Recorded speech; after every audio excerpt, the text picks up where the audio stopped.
Welcome to Crawlspace. I'm Tim here today with Lance. Lance, how are you today? I'm doing fantastic today, Tim. I hope everyone out there, hope they're doing just as fantastic. This guest that we have on is bringing to the table the really tragic death of an individual. And as you look into this more and you dig deeper, you do find that this death is probably most likely a homicide. And that is exactly what our guest is going to be talking about today. But Tim, what I want to be talking about right now is your mood. How are you?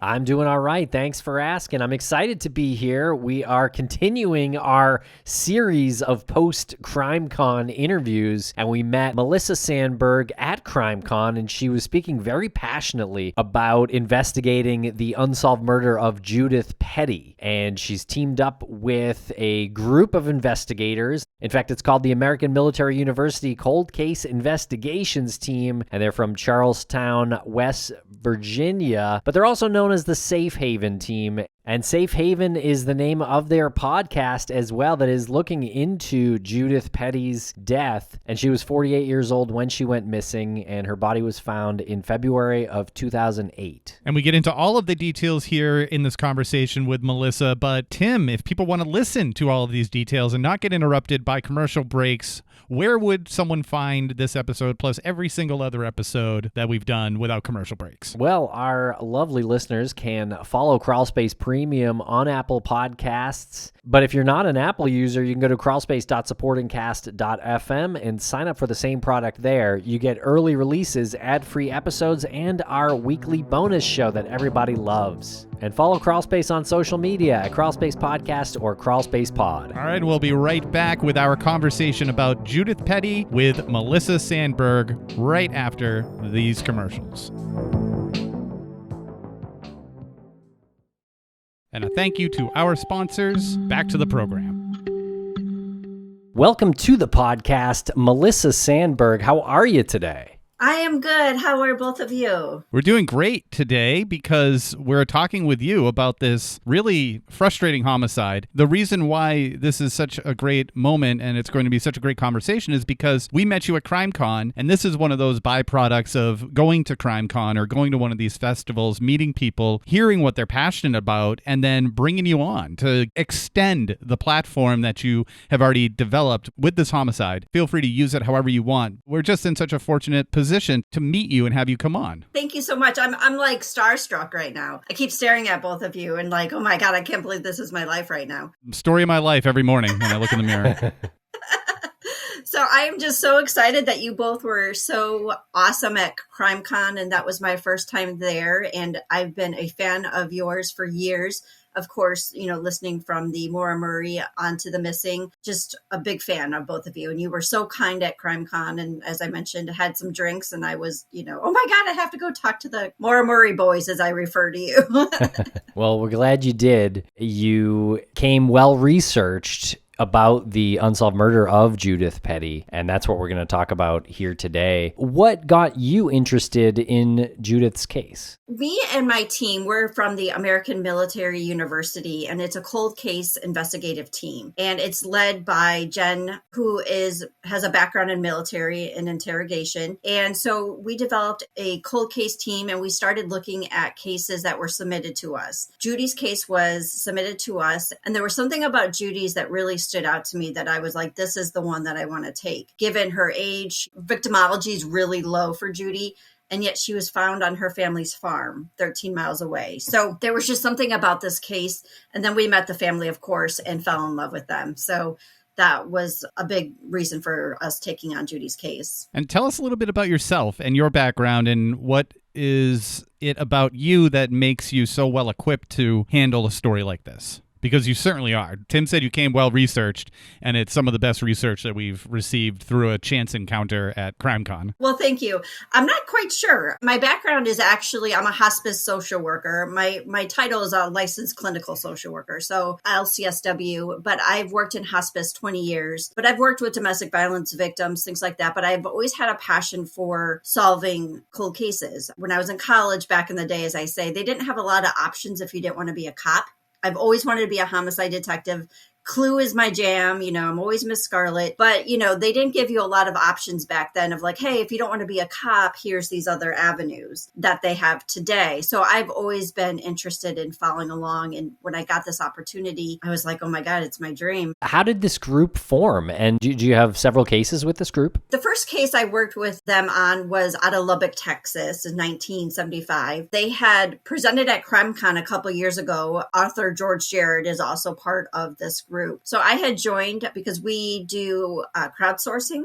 So I joined and I was like, doing all this research on my end and sending it to them. And then I said, hey, if you're ever going to Lubbock, I'll go too. And they're like, well, we don't pay for you. I was like, that's fine. I'll pay myself. So then that's how I kind of got involved. And then from that point, Jen and George were like, hey, we want to tackle 2 cases. If you want to lead one, we'll do another one. So I don't know if you're familiar with George Jared and Jen Bokoltz, but they were the ones on the Rebecca Gould case. So they had crowdsourced and lured the killer onto their Facebook. So Rebecca Gould out of Arkansas, the killer got onto the Facebook and was communicating directly with Jen. And Jen has paid visits to him in prison. So he's the only one who has allowed Jen to come in and talk to him. William Miller. Yeah. So it was really interesting. So they're working another case right now out of Port Orchard, Linda Malcolm. And so they're taking that one and I've taken Judith Petty. They've written a few books too. You had said that there was something about Judith that stood out to you, and you mentioned her age. Do you want to get into the circumstances of the crime now, or is there more background that you think is relevant beforehand? No, I think we can get into her case because on the top of it, you look at it and it doesn't seem that, not interesting, but you're kind of like, what are you going to do with this, right? But the more you dug in and the more that we've gained in over a year, it's kind of how many turns can this case take? And there's so many things that went wrong in the investigation back in 2008. Just to kind of give the overview. So Judith Petty was 48 years old. She lived with her grandmother in Parkersburg, West Virginia. She was the full-time caregiver of her grandmother who had some dementia, Alzheimer's. At that time, Judy was never married. She had no kids. She never dated. She didn't go to the bar. When you looked at victimology, she doesn't have a lot of marks on the victimology. So just to interject really quickly, you said that she was 48 years old and lived a mostly simple life. You said she didn't drink. She wasn't somebody who would go out and party. She didn't have any kids, right? Correct. When you're looking at people who become victims, as she did, they typically put themselves out there a little bit more. Is that statistically what we're talking about, is people who are more social and they've interacted with more people? They just have a statistically, I guess, worse chance of encountering somebody? Yeah, if you're married, right, then you have an ex-husband or a husband, you have, kids, then you have friends of kids, like the circle widens. And in Judy's case, the circle is only her family. She wasn't working outside the house. She wasn't involved in social things. She's truly just a family person. There wasn't anything else we could explore, like, was it a job related? Did she have an affair with somebody? There really wasn't anything to show that the likelihood of her getting murdered by somebody she knew or related in that way was very low. And what happened was one day on February 6, 2008, she told her sister and nephew that she was going to go return some books at the library. Judy walked everywhere. She was diabetic. She was overweight. And so her doctor said, yeah, you should be out walking more. So she walked everywhere. So she walked to the library and returned books, and they never saw her again. They were driving all around at night trying to find her. Where's she at? She never came back. They grew up on a family farm 13 miles away. Finally, the dad was driving, back and forth from the farm. Like, she wouldn't be out here walking. It was February. It was nice out that day. But as it got darker, it gets darker earlier, right? In February, like, she was in hiking boots. Like, she wasn't dressed to be walking out to the farm. So the next day, her dad went back out to the family farm and the whole farm was in fire, engulfed in flames. The whole house, the cellar, his whole property. Their driveway is a third a mile up from the road on a mountain. So you can't even see, just driving past, if anything was going on up there until he got halfway up and he saw everything on fire. Where was Judy at that point? So they still couldn't find Judy. So the dad shows up and the house is on fire. He runs down the hill because there's zero cell reception up there. He runs down the hill to the neighbors to use their land phone. By the time the police got there, the fire trucks, it was so muddy because it had snowed and rained the night before. The trucks could not make it up that driveway. They had to use brush trucks. Well, the brush trucks wouldn't put out this massive fire that was in the cellar and the house, so they let it burn out. And the dad is saying to everybody, listen, my daughter is still missing. My house's property's on fire. Like, there has to be a relation here. Like, what's going on? Like, we still can't find my daughter. It wasn't until 3 days later, once they let the fire burn itself out, the cadaver dogs were brought in. They were circling the cellar, kind of hitting on the cellar. And that's when Judy's jawbone and some bones were recovered. Judy was cremated, if you will, in the cellar. Everything had fallen on top of her. And because they had allowed it to burn itself out, when you picked up her bones, they went to dust. The only thing that survived was her jawbone, and that's how they identified her, and her liver, thankfully. So we know that she was dead prior to the fire because her liver had no gases to show that she was inhaling anything. And it also showed that there was no like drugs or alcohol in her liver. So thankfully her liver survived. It was like a softball size, but that's how we know that she was dead prior to the fire. When you said that they allowed the fire to burn out, did they not call the fire department, or that was what the fire department had recommended, just to allow it to burn out? Yeah, so the fire department was there. Everyone was trampling around everything because they still didn't know where Judy was. So they were treating it as like an arson case. But the dad is saying, but my daughter's missing and now this is on fire. But the problem was the big fire trucks couldn't get up that driveway to put out the fire. So they would fill these little brush trucks and try to take that up there. But it wasn't enough to extinguish it all right on that day. So they're like, we're just going to allow it to burn itself out. Because by the time the dad got there, I should clarify, everything was already on the ground. The house was on the ground. The structure, there was, 2 feet of flames. Like, it was not up in flames. It had already collapsed everything. So were you able to learn the cause of Judy's death? It's undetermined. The ME did say to investigate it as suspicious due to the liver not having any gases and the condition of her bones and being found in the cellar. So where Judy was found, so there's the house structure, and back then they had a separate cellar, kind of like Wizard of Oz, where you go hide in the cellar and you have those doors. There were stairs going down, and they just kept canned foods down there. Mr. Petty kept a lot of the farm tools there, and Judy hated the cellar, and that's something so important in this case.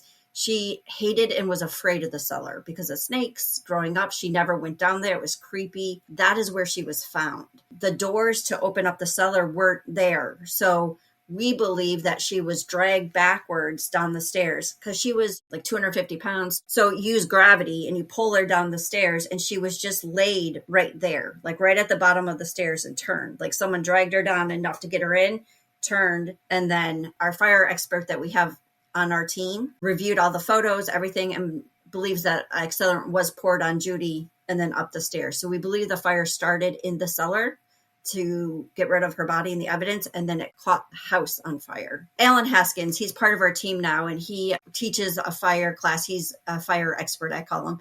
But he looked at everything, looked at the photos, and he can see the spalding in the cement and the accelerant, and you can see where her body is positioned, and that's where the hottest fire was right where her body was.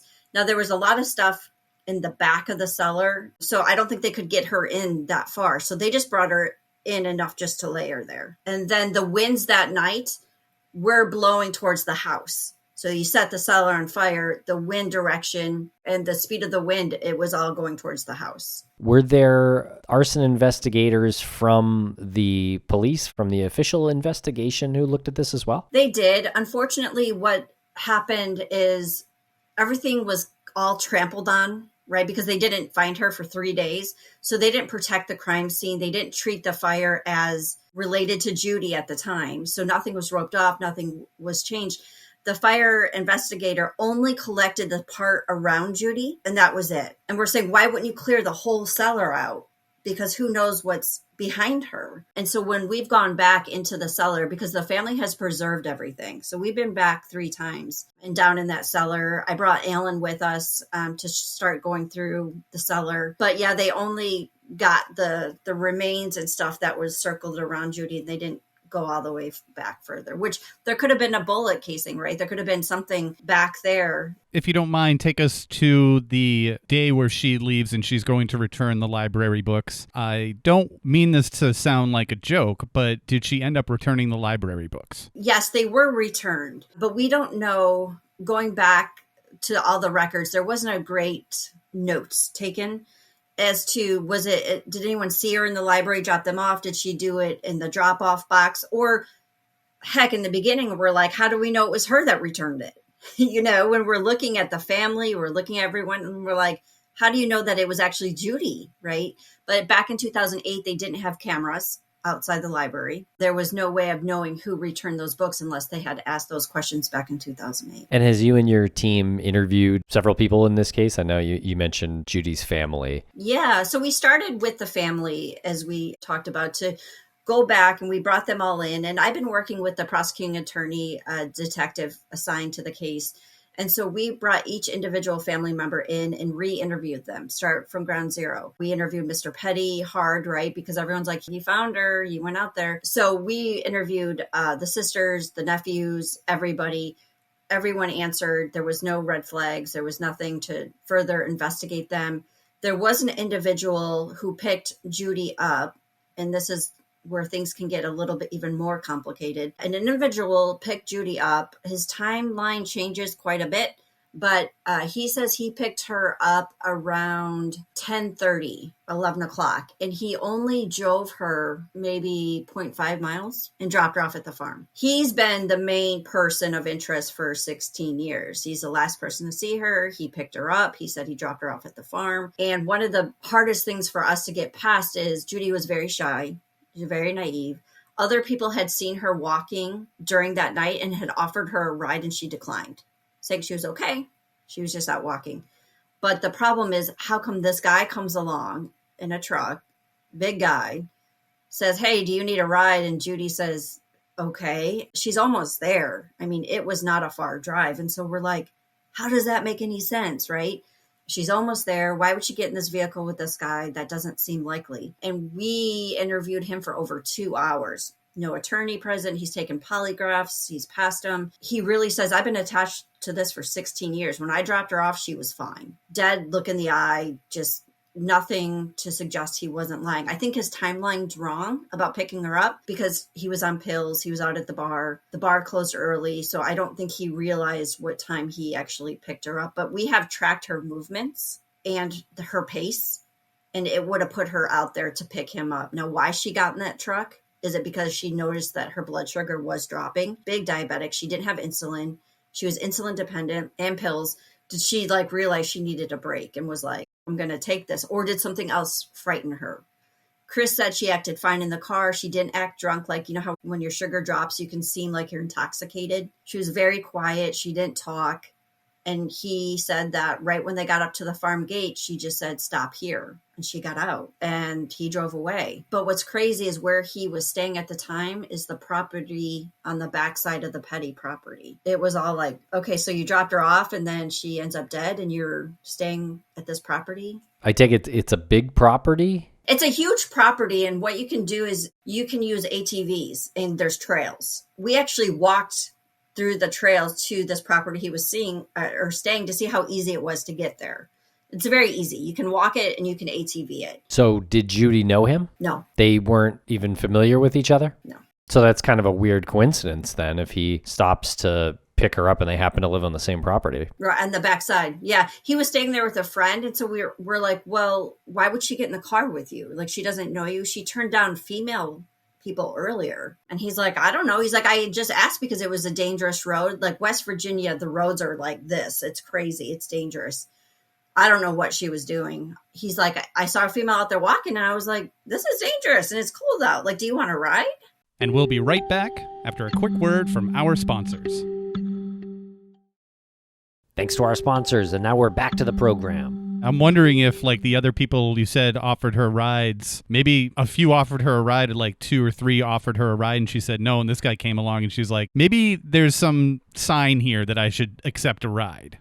Yeah. Maybe something changed. Yeah, it got too cold or something. So many people like offering her rides. At some point, she's going to be like, maybe I should, actually. Yeah, Maybe someone knows right. something I don't. Does this person have a violent criminal record since Judy was murdered? So I did talk to an ex-wife who said, yeah, there was physical violence at times between the both of them. He drank a lot. He would take pills. There was no arrest records for him. There was no domestic violence reports. Of course, not every female calls it in. So I believe the ex-wife that things did happen. But other than that, I couldn't find anything else, even afterwards, that he was in trouble with anything. You mentioned that you were able to question him without a lawyer present. And did you say he passed 2 polygraphs or just one? One of them was he passed it, but then they did it again because I guess the people back then, like it was not the best practice on how they did it. So they did it again and it was inconclusive because the one question he answered about, do you know who killed Judy?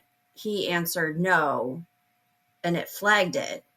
But his reasoning for that is because he thinks somebody else killed Judy. So he kind of knows, but he doesn't know for sure. So when you were asking him if you can question him, did you say, listen, you can get a lawyer here if you want? He actually came down to the station.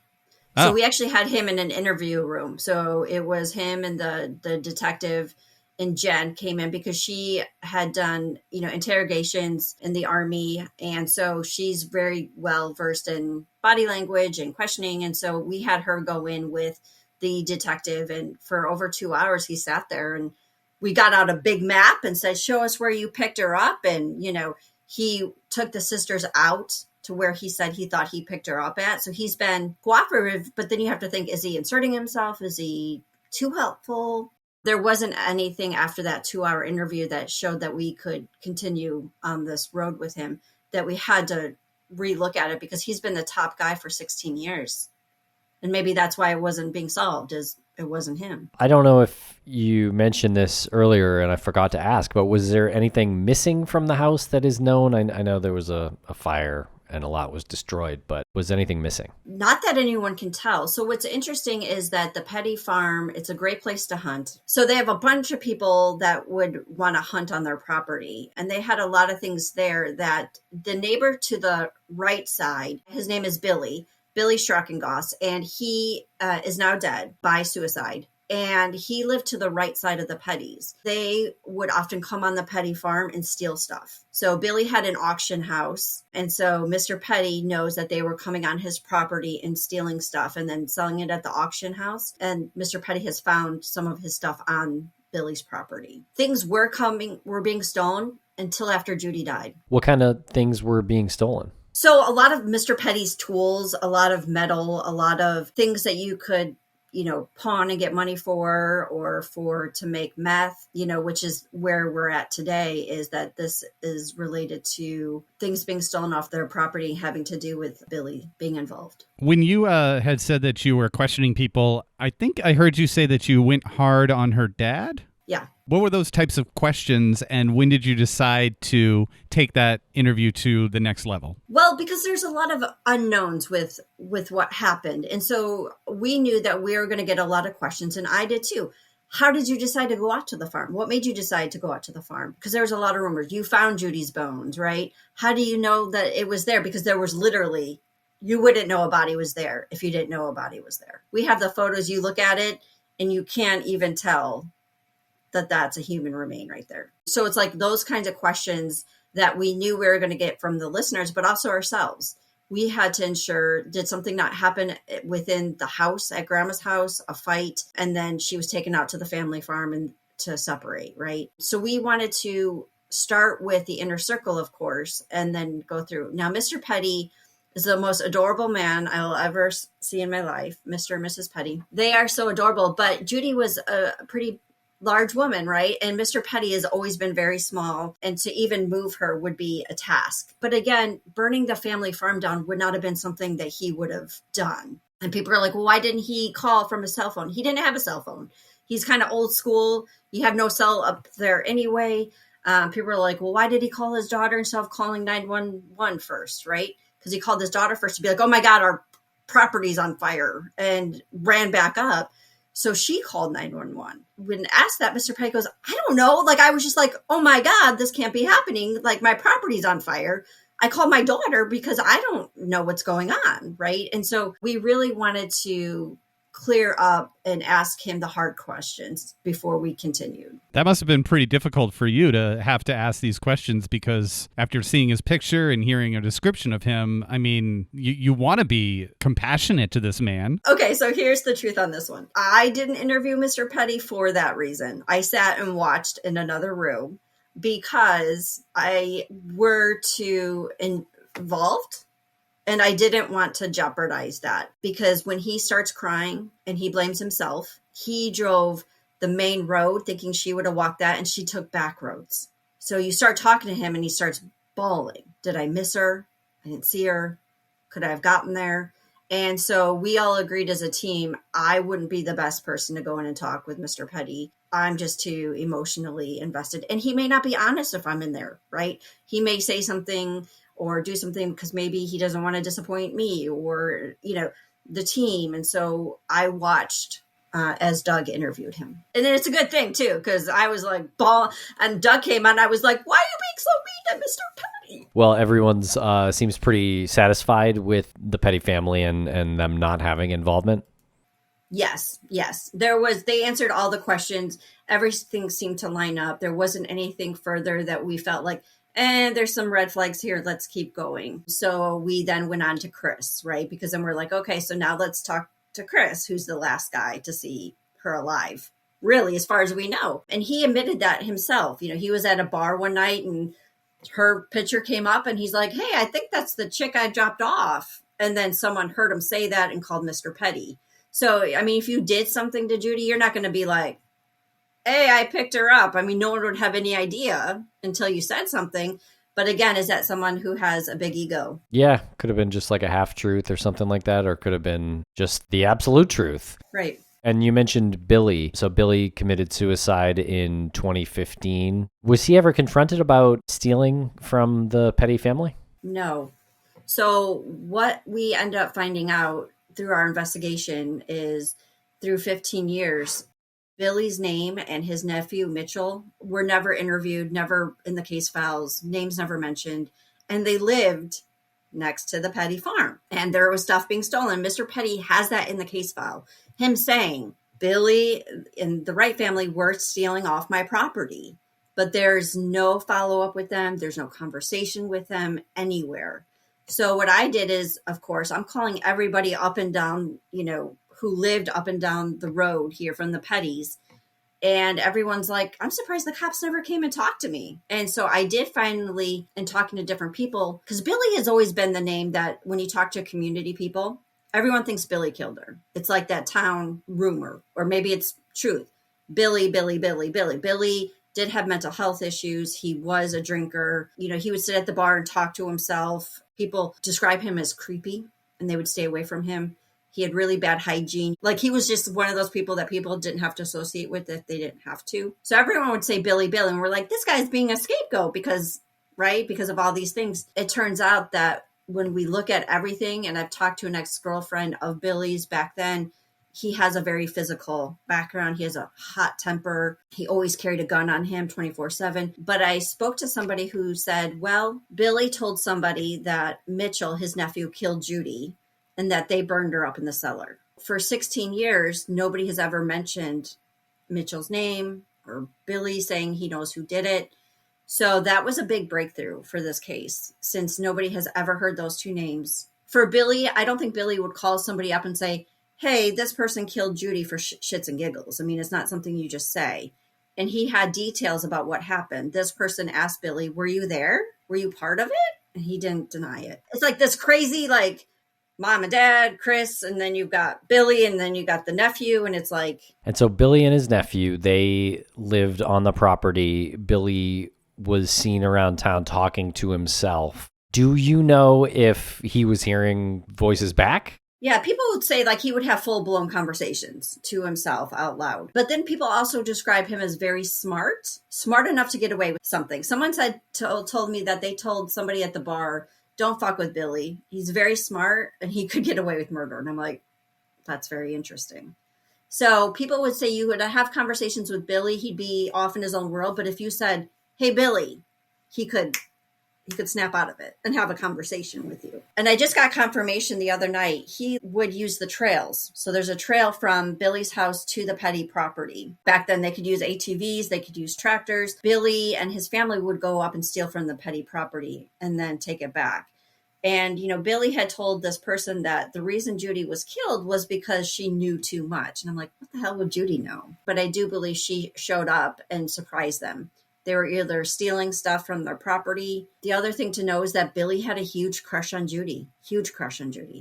So she shows up. I mean, it's a crime of opportunity. I'm not quite sure. So it's just interesting how she was burned in the place she hated. And she just happened to show up on her family property. And this happened. The question that you said, Chris, was inconclusive is whether or not he knows who killed Judy, and he said no. Had he ever mentioned Billy or Mitchell in any circles before? Yes, Billy. So Billy would always be at this bar, the same bar that Chris is at. But Billy always sat by himself. No one really talked to Billy. But I just looked it up. I forgot. From Billy's house to the Petty property is 64 yards. I know Mitchell was Billy's nephew. He's also not with us anymore. What's the age difference there? I guess, how old was he at the time of Judy's death? He would have been, I think, in his 20s. He died from a drug overdose from heroin. And what we know about Mitchell is that he was always going on people's property. He was known as the town thief. So Mitchell would scope out places during the day, go at night, ride his ATV. He would steal things to then sell for his pill addiction. He then got into meth and would make meth out in the woods, the shake and bake method, as I'm learning. So the best place you could do that is a property like the Petty's, right? It's 65 yards from your uncle's property. You've been up there. You have a cellar from the elements, right? You can go down the steps and you have protection. But also, I'm learning, is it metallic that you would pawn off to then make meth? So it's just interesting because then you have Billy, took his life. When I looked at it, it shocked me. He died January 24th of 2015, which is coming up to Judy's anniversary of her death, which is February 8th. And when I took a look at that, I thought, well, that's interesting because every year Parkersburg does big news, the family, they put it back out. But I believe that Billy Mitchell and Billy's sister, Kim Wright, who's alive, is all involved. Kim won't talk to us. She refuses to talk. She slams the door. She won't answer questions. She says we're trying to kill her. So she's not willing to try to help clear her brother or her son. And you have to wonder why when everyone else is talking. I just found out too, she would also be up on the Petty farm stealing. So I'm like, oh my God, how many people? And I think that's why it hasn't been solved or people talking is because it's this family. Everybody that I've talked to doesn't have nice things to say about this family. And so I think that's why it's been able to been kept so small. And we'll be right back after a quick word from our sponsors. Thanks to our sponsors, and now we're back to the program. Man, I feel terrible for the Petty family. I mean, everyone's stealing from them, and then this happens. And what kind of community are you trying to be a part of? How did they even manage to remain there? The rest of the community has been great. And what has happened since our investigation is everybody wanting justice for the Pettys. And, really coming together.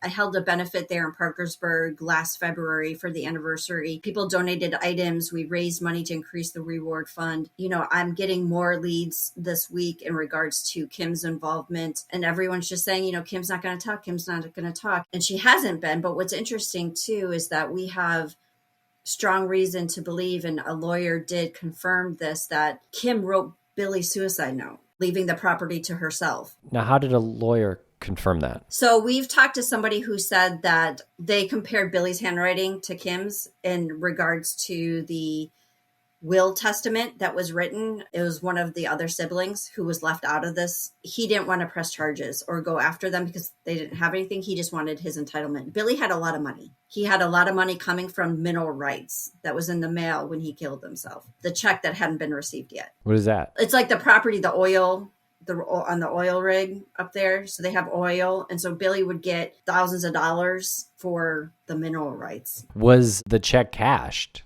I don't know if it was cash. I know that Kim managed all the financials. It's a weird thing. If you ever get a chance to look on our Facebook, we posted the side by side of Billy's actual signature that was on court documents and then Kim's signature. And you can tell that it's not the same handwriting. Apologies if I missed it during this conversation, but how did Billy kill himself? A shotgun. His house and the auction house that's his property that now Kim owns, he drove from his driveway, went around, went to the auction house, got out, and then shot himself. Had he ever expressed the desire to commit suicide in the past? Nobody has said that. We've had a lot of people really struggling with the fact that he did that. A lot of people are like, no way. There's no way he would do that. He had this money coming. There was no reason for him to do this. And then we have other people saying, well, he was very afraid of Mitchell because Mitchell was always coming around for money at that time, wanting money for drugs. Now I have to wonder, is there not this correlation of knowing what happened to Judy, pressure to keep quiet, the weight of it all? Was there blackmail going on? And that's what I mean. There's so much to this, it's hard not to try to get lost in the weeds. So I might have gone too far down in the weeds with throwing everybody in here, but it's a crazy dynamic. So what are your thoughts on this being one person who may have done this or more than one? I think there was definitely more than one. I think that Billy himself, according to our source, didn't deny being there, didn't deny being involved. And based on what Billy himself had said, I believe that it very much could have been Billy and Mitchell up there stealing. Something happened and then, they called Kim, who then helped clean it up. So Kim was like the mother hen. So everything funneled through Kim, all decisions, the money. They were into selling pills illegally through the auction house. They also went through, they had marijuana plants growing on the line of the Petty farm. So you could say, oh, it's not mine, it's theirs kind of thing. So there is a lot of things that were going on back then. So I think there was more than one, for sure. And either, Mitchell did kill Judy and Billy was there or knows about it. Either way, Kim knows what happened. Either it was Billy or it was Mitchell. I'm tending to go more towards Billy, given he had the crush on Judy. I've heard from another source that they heard that he raped her and then killed her. I guess I can't confirm any of that, but the more people that are kind of saying the same thing, there has to be some truth in that as we continue to build a case for the prosecuting attorney. These things that you've heard people say, are those things that are submitted directly to law enforcement as tips? Yeah, so I'm working again with the detective for the prosecuting attorney. His name is Doug, and I give him everything that I have. He has sat in on interviews with phone calls that I've had. He's spoken to people that I've spoken to. And so right now I'm looking at putting it all together. My understanding is that because both Billy and Mitchell have died, that what we need to do is build a case, a circumstantial case, which I have a ton of circumstantial evidence that puts them up there, puts the violent history, all of that there, enough for the sheriff to say it's reasonable to believe that this person was involved and can close it that way. And at the beginning of this conversation, I had said homicide, but that's just my own personal opinion. I just want to be clear about that. I said homicide just based on reading what you've come up with in the research and everything. But what is it actually classified as officially? Undetermined. I'm calling it a homicide because we want to treat it as a homicide till proven otherwise. The saving grace was her liver. The killer literally got that lucky. It's almost the perfect storm, right? Everything collapsed on her. It was an oven, basically, a tin roof. Nobody knew she was underneath it. The one thing that helped was she was curled sideways, and I think that's what protected her liver. I mean, if they would have put that fire out when they saw it, we would have had more of her. Her steel toe boot was recovered, so that was in there from the hiking boots. I guess they're very uncomfortable. I've never worn them, but most people say you don't want to walk 13 miles in those boots. Now, I'm not sure of Judy's personality, but do you think she would have confronted somebody if she saw them stealing from her property or from that property? I don't think she would have confronted them. I think she would have asked, what's going on? What are you doing here? Very nice. She was always nice to Billy, not because she's rude, but she's just a nice person, like her parents. That's where I'm wondering when Billy's like, oh, she knew too much. So they, got rid of her. They burned her up in that corn crib. I think that either there was doing drugs or doing something, stealing something that they knew that she would tell her parents. But then I'm thinking, what's worse than homicide and burning? I mean, I don't know the real motive behind that. Well, it really is such a tragic story because it seems like this person who wasn't out to harm anybody, it didn't have a bone to pick with anybody, and no one seemed to have any issue with her, just seems to be in the wrong place at the wrong time. And you're right. I mean, this could have been the perfect crime had it not been for the discovery of the liver. What is it going to take, though? What is it going to take for somebody to say something about this? Because if it's been this long, they're thinking that they've basically gotten away with it. And that's the thing I've been fighting against, too. My partner, Justin Remmel, he does the podcast editing of this all. So Justin and I are the leaders on this. And so we've talked about this quite a bit. And I think it's ultimately going to be the pressure on Kim to talk. So, Kim's not willing to talk. And everyone's been so afraid of this family. Everyone I've talked to, they don't want to talk about this family. They all think this family's, into a lot of stuff. It's always been hush hush. I have a lot of people who want to remain anonymous while talking to me. And, I think back in the day in 2008, I think they had a lot of pull. Today, people aren't as afraid to talk. So I'm getting a lot more information, and hopefully Kim will show up. Because the other thing I said to somebody too, is they're like, you're just trying to put it on Billy and Mitchell. They're dead. They can't defend themselves. You're looking for a scapegoat, right?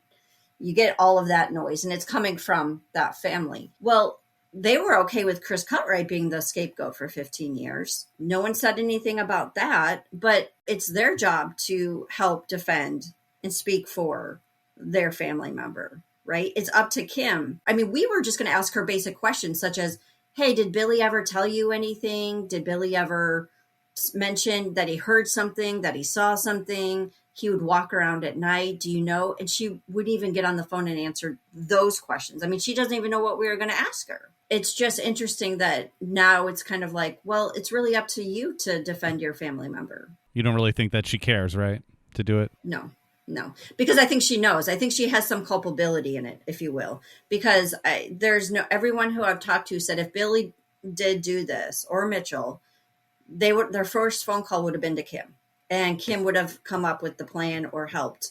So I guarantee you she knows what's going on, because she's gotten so defensive. She refuses to talk. She tells other people not to talk to us. She says we're trying to kill her. And I'm like, by doing what? Like asking questions and trying to solve a murder? How are we trying to kill you, Kim? Like, is this much stress because we're looking at Judy's murder? If you have nothing to do with this and your family had nothing to do with this, why is it stressing you out so much? It's a great question. I'd like to think that she'd be listening to this program. I hope so, but we'll put this on our podcast, of course, and so everyone can come over and listen. And we have a huge support system in our Facebook group and our page, and people get excited about our episodes. And so they will listen to this, and I guarantee you they will listen. They've been following along. They've been listening to our podcast. They have people in our Facebook group monitoring what we're saying and doing. So, Kim, call me. Well, big thanks to you, Melissa, for coming on and helping us learn about Judy's story. And shout out Justin, too, because we know him, and we even did a panel with him years ago at a CrimeCon. Thank you very much, Melissa. And where can people find more about this case? So we have our podcast. It's called Safe Haven, The Unsolved Murder of Judith Petty. And also our Facebook group is the same name. You can find us at Safe Haven, The Unsolved Murder of Judith Petty. And it's crowdsourcing. So what that means is people come on, send us information, tips, ideas. Have you tried this? Have you looked at this? The more people that lay eyes on this case might see things we didn't see or ask questions that we didn't think of. So it's a really great way to get people involved in true crime who want to help, but like myself, right, they're not cops. So a lot of people in Parkersburg are helping.